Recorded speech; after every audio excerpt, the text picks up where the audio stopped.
other major calamities and disasters, it was evident that the nation was divided as to what direction to take in order to move forward. But the majority has spoken. It is high time that we listen to their voice and uphold the outcome of our democratic process.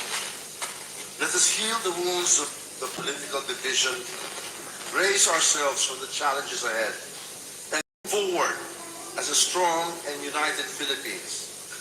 Let us be prepared to work harder for the nation and give our full support to the new leadership. At the end of the day, we are all Filipinos, and we want nothing than to see our beloved nation chart its own course and ultimately triumph. On this note, I urge the members of the Senate and the House of Representatives in this joint public session to approve the report of the Joint Committee embodying the resolution of both houses proclaiming Honorable Ferdinand Bongbong Romualdez Marcos Jr. as President and Honorable Sara Zimmerman as Vice President of the Republic of the Philippines. Maraming salamat. Mabuhay ang Pilipinas at ang buong sambayan ng Pilipino.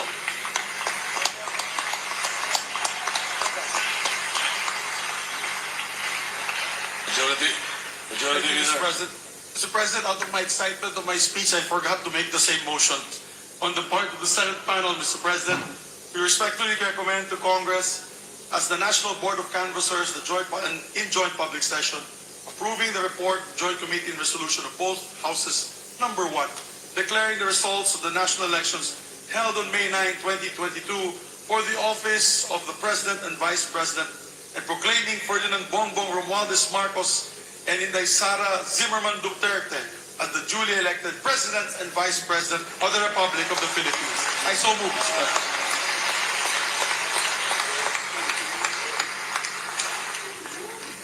Majority Leader, we would like to entertain a formal motion for the adoption of the resolution. Yes. Mr. President, we're now ready to proceed to vote for the adoption of the report and the accompanying resolution. On the part of the Senate, I move for the approval of the report of the Joint Committee and the adoption of the accompanying resolutions of both houses. Number 1. Distinguished members of the Senate, there is a motion by the Majority Leader to approve the report of the Joint Committee and to adopt the accompanying resolution of both houses. Number 1. As many as are in favor of the motion, please say aye. Aye. As many as are against, please say nay. The ayes have it. On the part of the Senate, the report of the Joint Committee is approved and the resolution of both houses of number 1 is adopted. The Majority Leader of the House of Representatives is recognized. Mr. Speaker, we now proceed to vote for the adoption of the report and the accompanying resolution. On the part of the House of Representatives, I move for the approval of the report of the Joint Committee and the adoption of the accompanying resolution of both houses. Number 1. Distinguished members of the House of Representatives, there is a motion by the Majority Leader to approve the report of the Joint Committee and to adopt the accompanying resolution of both houses. Number 1. As many as are in favor of the motion, please say aye. Aye! As many as are against, please say nay. The ayes have it. On the part of the House of Representatives, the report of the Joint Committee is approved and resolution of both houses number 1 is adopted.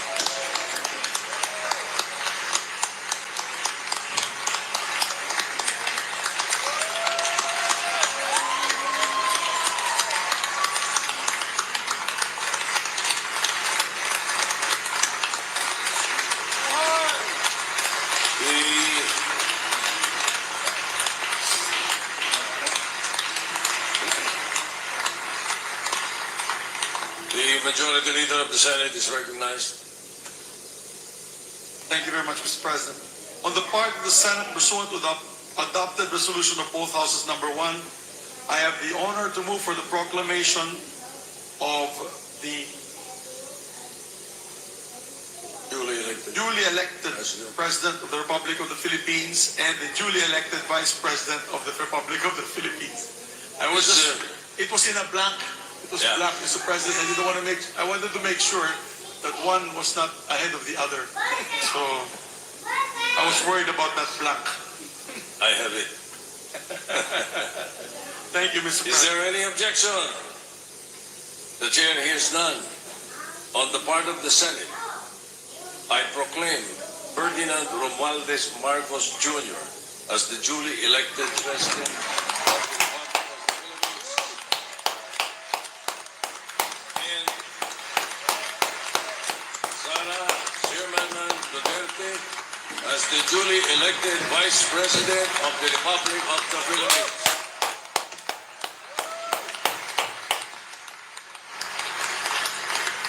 The Majority Leader of the House of Representatives is recognized.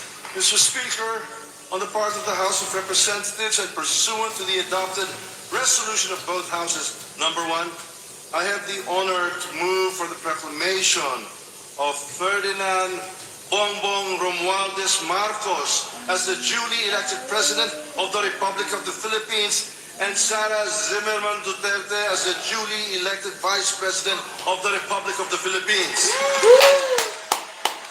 Is there any objection? The chair hears none. No. On the part of the House of Representatives, I proclaim Ferdinand Bongbong Romualdez Marcos Jr.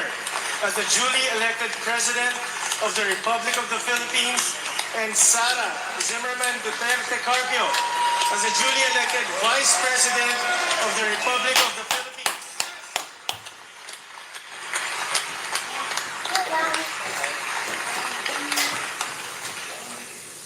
We shall now proceed to the approval of the journal of the joint public session, and for this purpose, the Senate Majority Leader is recognized. Thank you very much, Mr. President. On the part of the Senate, I move that the Honorable Senate President be authorized to approve the journal of the joint public session and that such approval shall be considered as the action of the Senate of the Philippines. Any objection? Chair hears none. The motion is approved. The Majority Leader is recognized. Mr. Speaker, on the part of the House of Representatives, I move that the Honorable Speaker be authorized to approve the journal of the joint public session and such approval be considered as the action of the House of Representatives. Is there any To the Commission on Elections. So directed. President, on the Go, part of the Leader. Senate, I move that we designate the members of the Senate panel for the joint committee as members of the notification committee. If there is no objection, the chair appoints the members or designates the members of the Senate panel of the joint committee as designated members of the notification committee. Mr. Speaker, on the part of the House of Representatives, I move to designate the members of the House panel of the joint committee as members of the notification committee. Is there any objection? Chair hears none. The motion is approved. The members of the House panel of the Joint Committee are designated as members of the Notification Committee. Mr. President, Yes, go ahead, Majority Leader. on the part of the Senate, I move to suspend the joint public session to notify the duly elected President and Vice President of the proclamation and invite them to the rostrum. Is there an objection?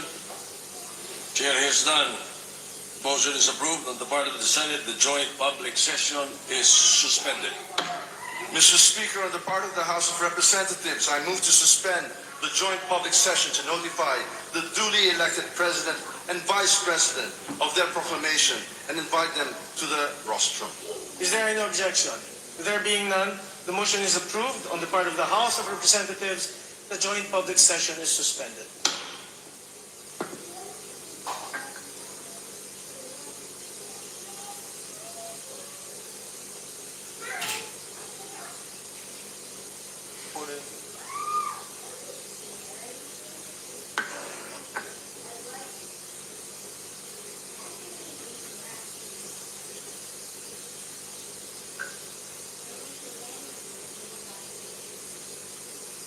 Para